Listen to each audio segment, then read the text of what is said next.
Hello class 12 students, flamingo book का poetry section में से अ थिंग ऑफ ब्यूटी, जिसके ऑथर जॉन केट्स है, इसकी हम समरी समझते हैं। तो देखिए, स्टार्ट करते हैं।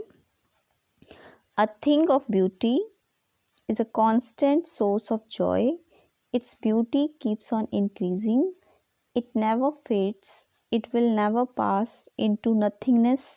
It provides us pleasant shelter, a quiet bower for us. It gives us peace and a sleep full of sweet dreams. We are bound to beauties of the earth. Meaning समझते हैं। एक सुंदर वस्तु सदा के लिए आनंद का स्रोत है। इसकी सुंदरता बढ़ती जाती है, ये कभी फीकी नहीं पड़ती है, यह कभी शून्य भी नहीं होती है। यह हमें एक शांत आश्रय स्थल देती है, यानी कि एक कुंज। बावर मीन्स कुंज। It gives us peace and a sleep full of sweet dreams. ये हमें शांति और मधुर सपनों से भरी नींद प्रदान करती है और यह हम पृथ्वी की सुंदरता से जोड़े रखती है। ठीक है, हम इससे जुड़े होते हैं। नेक्स्ट पैरा देखिए। We suffer from malaise and disappointment. We lack good human qualities and noble natures. We have some sad days also. All these things make our life gloomy. We also develop unhealthy and evil ways that cause us suffering and pain. Means हम द्वेष और निराशा से पीड़ित रहते हैं। हमारे भीतर अच्छे मानवीय गुणों और श्रेष्ठ स्वभाव की कमी है। हमारे कुछ उदासी भरे दिन भी आते हैं। ये सभी चीज़ें जीवन को उदास बना देती है। हम अस्वस्थ तथा बुरे तरीके भी विकसित कर लेते हैं, जो हमारे कष्टों और दुखों को उत्पन्न करते हैं। नेक्स्ट देखिए। In spite of all this sufferings, some beautiful things remove the cover of sad feelings from our hearts. All beautiful things of nature are a boon for humanity.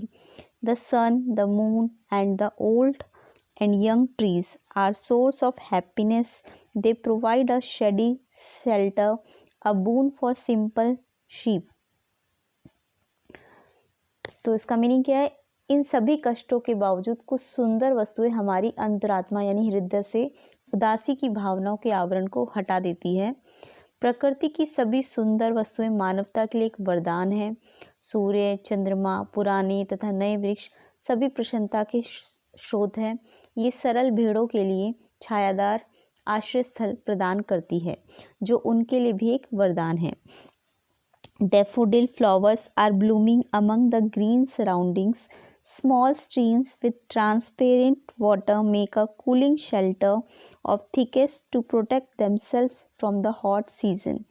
Bushes are growing in the middle of the forest. They have been made more beautiful and grand by a sprinkling of blooming musk roses. This magnificence and beauty surpasses grandeur of the domes that we have imagined for our mighty dead forefathers. इसका meaning क्या है? Daffodil के फूल हरियाली के बीच खिलते हैं। स्वच्छ पानी की सरिताएं स्वयं को गर्मी की ऋतु से बचाने के लिए झाड़ियों का ठंडा आश्रय बना लेती हैं। जंगल के बीच में झाड़ियाँ उगी हुई है। वे सुंदर खिले हुए कूजों के फूलों से अधिक सुंदर और भव्य बनी हुई हैं। इसकी भव्यता तथा सुंदरता उस तबाही के वैभव से कहीं अधिक है, जिसकी कल्पना हमने अपने शक्तिशाली पूर्वजों के लिए की है। These beauties of nature are lovelier than all lovely tales that we have heard or read. Nature is an endless fountain. It pours into our hearts an immortal drink from the heavens brink. Meaning, प्रकृति की यह सुंदरता उन सभी सुंदर कहानियों से जो हमने सुनी या पढ़ी है से कहीं अधिक सुंदर है। प्रकृति एक अनंत रूप से बहता हुआ फव्वारा है। यह स्वर्ग के किनारे से हमारे हृदयों में अमरता का पेय उड़ेल रहा है। तो ये इसकी समरी थी। आई होप इसको आपको समझ आ गई होगी। इसे आपको लर्न करना है।